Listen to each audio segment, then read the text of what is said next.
You wanted the best. You've got the best podcast. The hottest podcast in the world.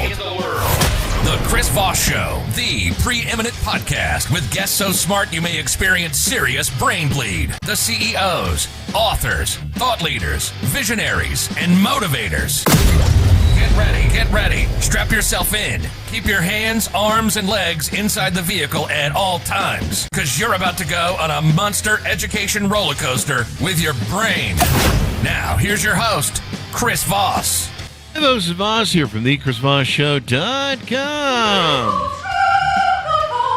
There you go, ladies and gentlemen. Our ladies sings that makes it official. Welcome to the big show. As always, the Chris Voss Show is the family that brings you the most amazing guests on this earth. They share with you their delicious stories, their lessons of life, the things that they've gone through cathartic times sometimes to learn, and they bring them to you to help make your life better, or else. I don't know what the ORS means. It just always sounds funny when I say it. Opinions expressed by guests on the podcast are solely their own and do not necessarily reflect the opinions of the host or the Chris Voss Show. Some guests of the show may be advertising on the podcast, but it is not an endorsement or review of any kind. Today we have Dr. Matt Goldstein on the show. We're going to be talking to him about his insights and some of the things that he's developed and different things to help people and help himself in different things that he experienced in life. Dr. Matt Goldstein is a dedicated physician, scientist, and entrepreneur with a passion for advancing genetic research. As CEO of JScreen, he focuses on providing accessible, life-saving genetic testing to power individuals with critical health insights. With extensive experience in biotech, he has led major initiatives, including founding and guiding companies like Tango Therapeutics and Neon Therapeutics through pivotal clinical developments and strategic partnerships. He's a graduate of Stanford University's MD PhD program. He completed his clinical training at Harvard Medical School, and driven by both personal and professional experiences, including the loss of his eldest daughter to disease, he is deeply committed to JScreen's mission of proactive health management. Welcome to the show, Matt. How are you? Great to be here, and I really appreciate the opportunity, Chris. Thank you. Thank you. And do you want me to refer to you as doctor through the show or just Matt? Matt's fine. All right. Sounds good, Matt. So give us .coms. Where do you want people to find you guys on the interwebs? So you can find JScreen's site at www.jscreen.org. Mm-hmm. And give us a 30,000 overview of what you do there.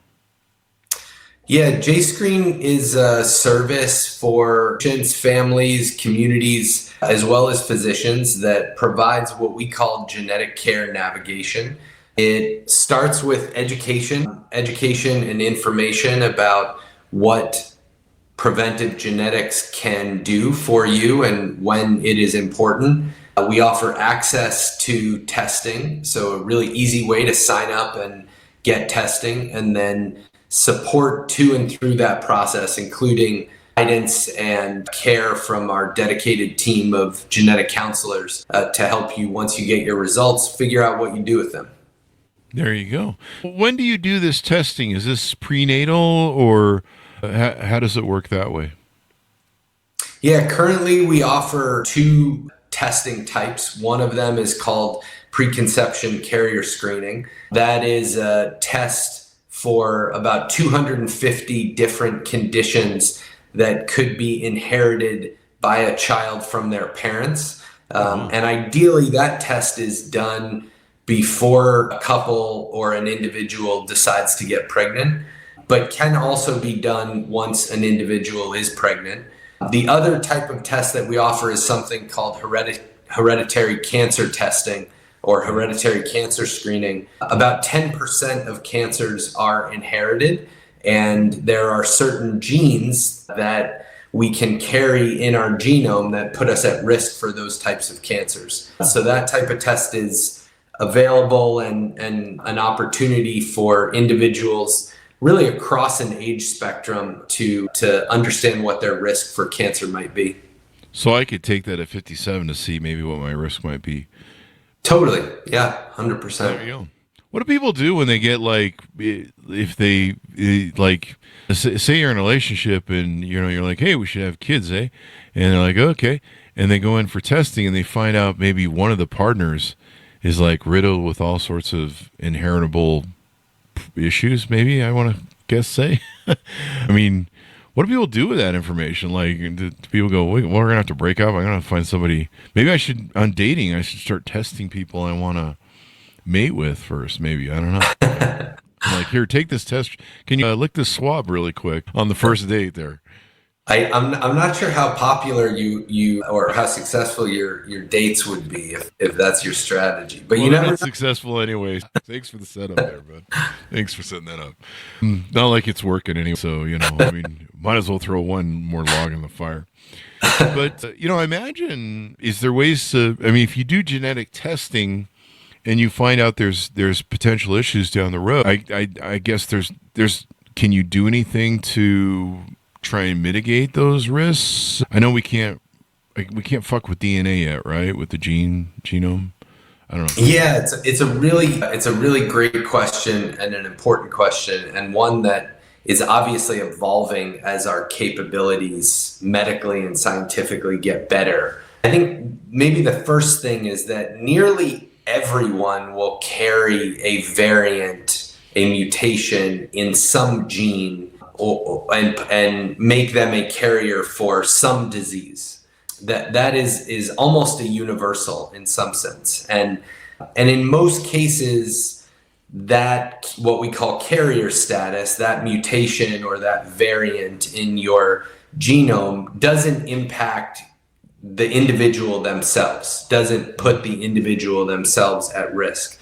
On the reproductive carrier side, the majority of those diseases require a child to inherit a copy of the variant from the mother and a copy of the variant from the father. So they have to have two of those abnormal copies of the gene in order to have the disease. And the real power of this testing is that if you are able to test both the mother and the father and identify that couple is carriers for the same disease, that then there are things you can do before the pregnancy, potentially during the pregnancy, and obviously after the pregnancy if the child is affected, to know the risk, to mitigate the risk, or if you do choose to have a child and that child is affected, to treat that child early and intervene as early as possible.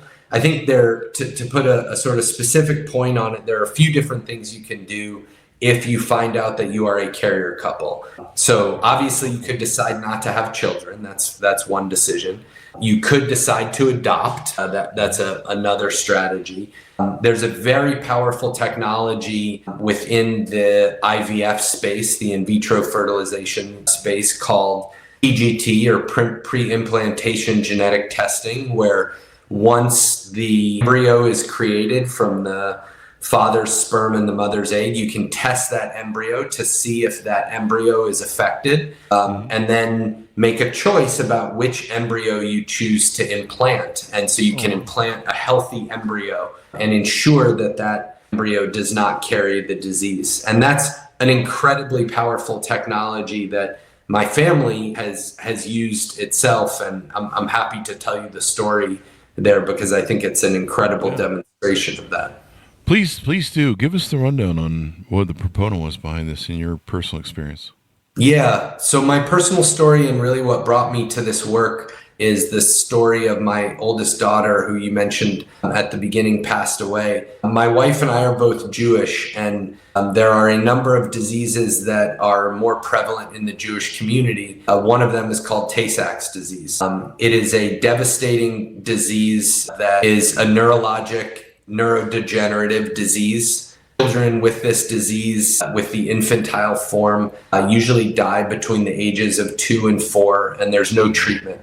We can screen for this disease using preconception carrier testing, and both my wife and I had testing before we decided to start a family. My wife got her results back, and she was told that she is a carrier for Tay-Sachs, and I got my results and told that I wasn't. And so because with that information, we only had one carrier between the two of us, we thought that we were okay. And we got pregnant, or my wife got pregnant, and gave birth to our first daughter, Javi. She was born on our wedding anniversary in 2018. And she was beautiful and strong and developed normally for about a year. And then at her 1-year appointment, she started to have some developmental delay. And that sent us down this diagnostic odyssey trying to understand what was going on. We saw a bunch of different physicians. We had her in physical therapy and occupational therapy. And unfortunately, on December 17th in 2019, she was about 15 months old. We got the devastating diagnosis that she had Tay-Sachs disease. Wow. And we were baffled because we had gotten carrier screening. It turned out that the physician who ordered my test ordered the wrong test and misreported my carrier status. Oh my God. Which is, inconceivable, and should never happen. And my wife was actually 11 weeks pregnant with our second child that day.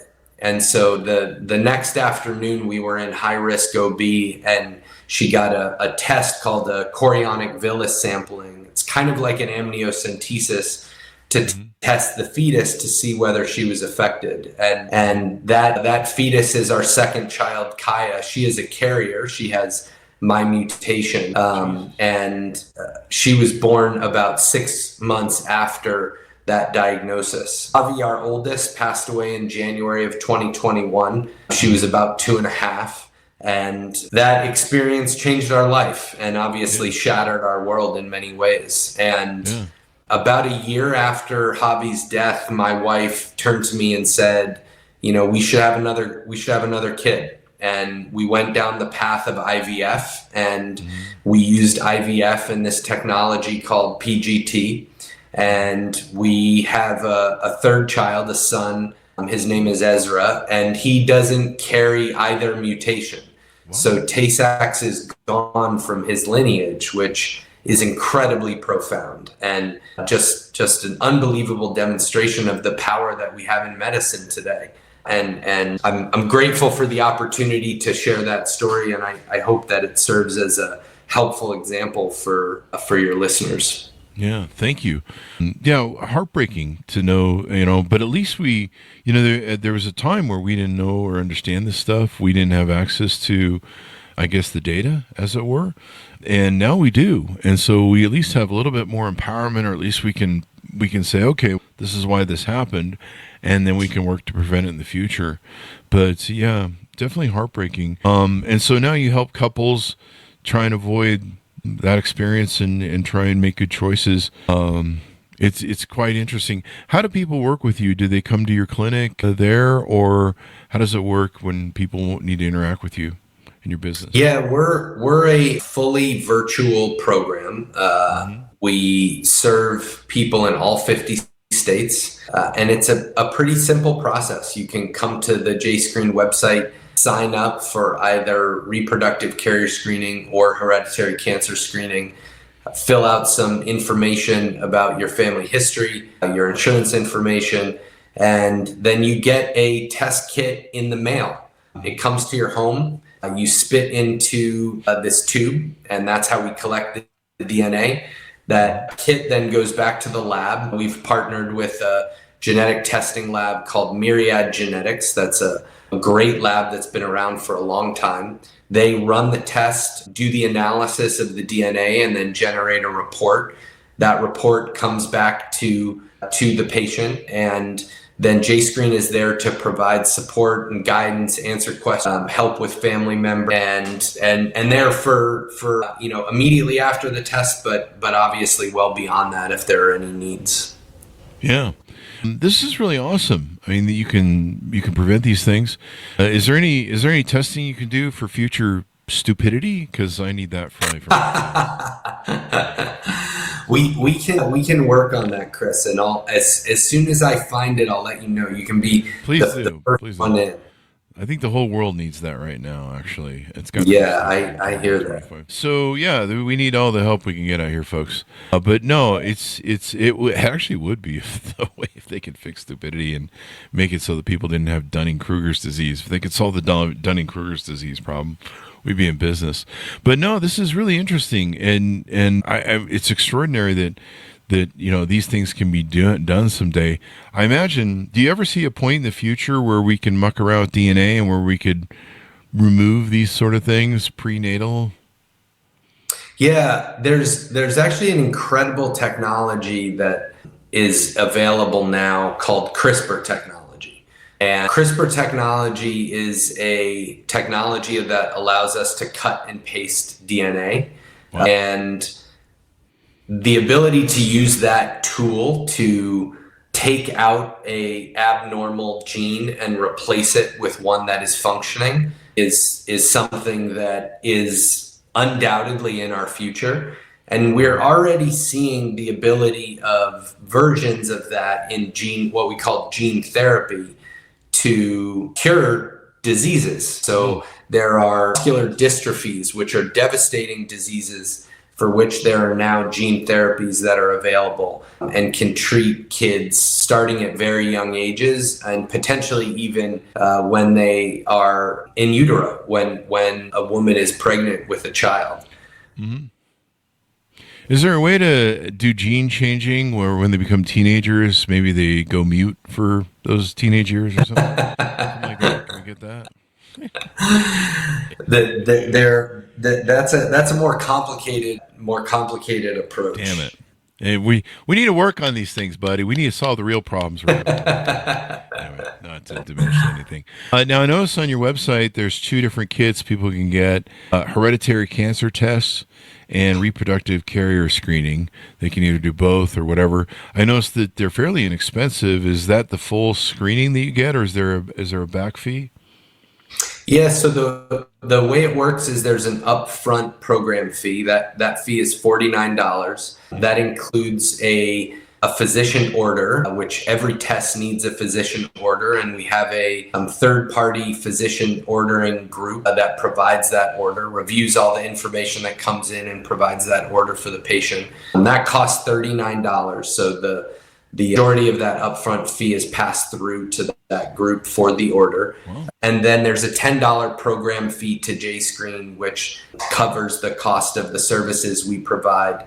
It's actually well below what it actually costs us to provide the services that we do, but it's required by compliance to charge something. Yeah. And that's an important piece, that we don't want the cost to be an access barrier for anyone. There you go. And then individuals can either choose to use their insurance or to pay what is called self-pay or cash pay. Insurance for a lot of individuals will cover the cost of the test, but obviously there's huge variability in insurance, and that can always be a challenge. One thing we try to do is to really help folks navigate that, and we work closely with the lab, who is ultimately the one billing insurance, to ensure that that's as smooth a process as possible. There you go. Now, I have a vasectomy. I'm 57. I don't think I'm reproducing anytime soon. I mean, there's always a chance. The vasectomy doctor said, he says, don't get angry with your wife. You come home, she's pregnant. Things can happen with this thing. But would it behoove me to do the reproductive carrier screening just to kind of see if maybe there's any genetic stuff I'm dispositioned to? One of the things I need to do is go take my, what's that one thing? The shingles vaccine prevention thing.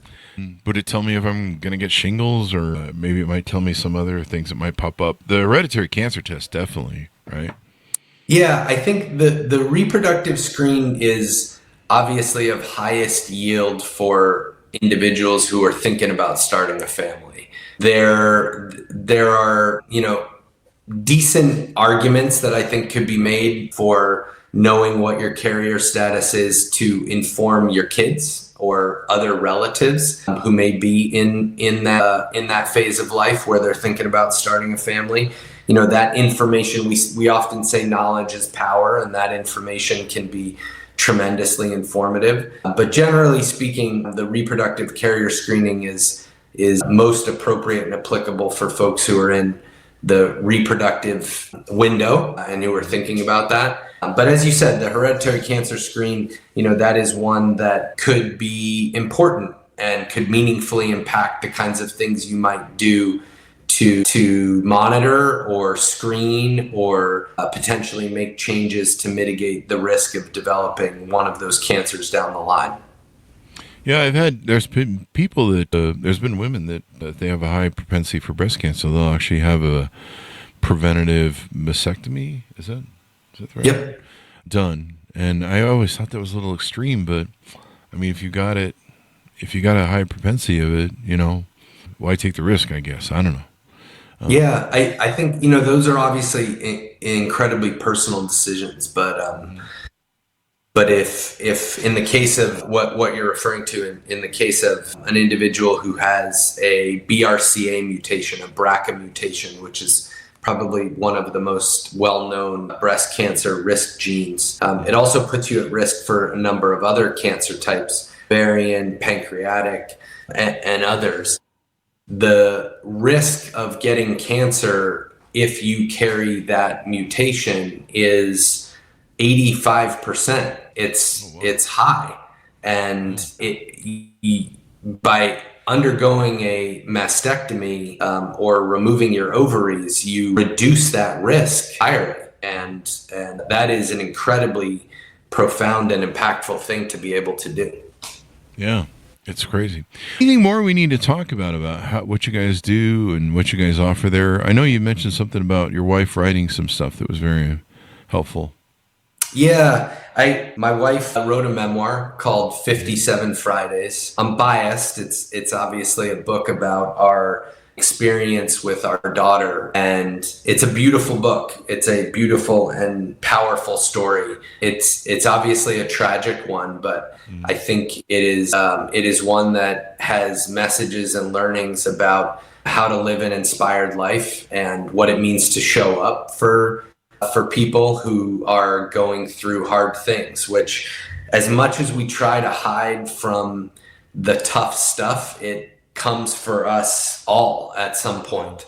And I think what my wife put together in that book and what our experience was and continues to be is something that might be helpful for people who are experiencing or struggling with loss across any form or flavor. Yeah. Most definitely. Well, give people a final pitch out on how they can onboard with your site, how they can get to know you better, find out if they're fit, and all that sort of good stuff. I think first, Chris, thank you so much for the opportunity to chat today. I really appreciate it, and it's been a great conversation. You've made me laugh a few times, which I'm also grateful for as well. Yeah. ascreen.org is our website. It's where people can go to learn about preventive genetics and to get access to reproductive carrier screening or hereditary cancer screening for themselves and their family members. And it's something I encourage everyone to do, to learn about, to share with loved ones. It can have life-saving impacts for you and your family. And prevention is the most powerful tool we have in healthcare. It is the most powerful way to ensure that we live well. And we, JScreen, are here to help you through that journey and make it as easy and understandable as possible. There you go. I'm excited for what you're doing because, it's interesting how the future works and what we're coming to, and the technologies that are out there that can save people's lives, make their experience of life better, all that sort of good stuff. It's crazy what they have. I mean, it's just wild. And so I'm looking forward to, better world with less disease, and maybe then if we can just fix the stupidity gene, the Dunning-Kruger gene, if we can get that somehow DNA fixed, that'd be great. So there you go. Thank you very much. Thank you very much, Matt, for coming on the show. We really appreciate it. Thank you for sharing your touching story. Thanks a lot, Chris. I appreciate the time. Thank you. Thanks so much for tuning in. Go to goodreads.com/Chris Voss, LinkedIn.com/Chris Voss. Chris Voss, one on the TikTok, and all those crazy places on the internet. Be good to each other. Stay safe. We'll see you next time. And that should have us.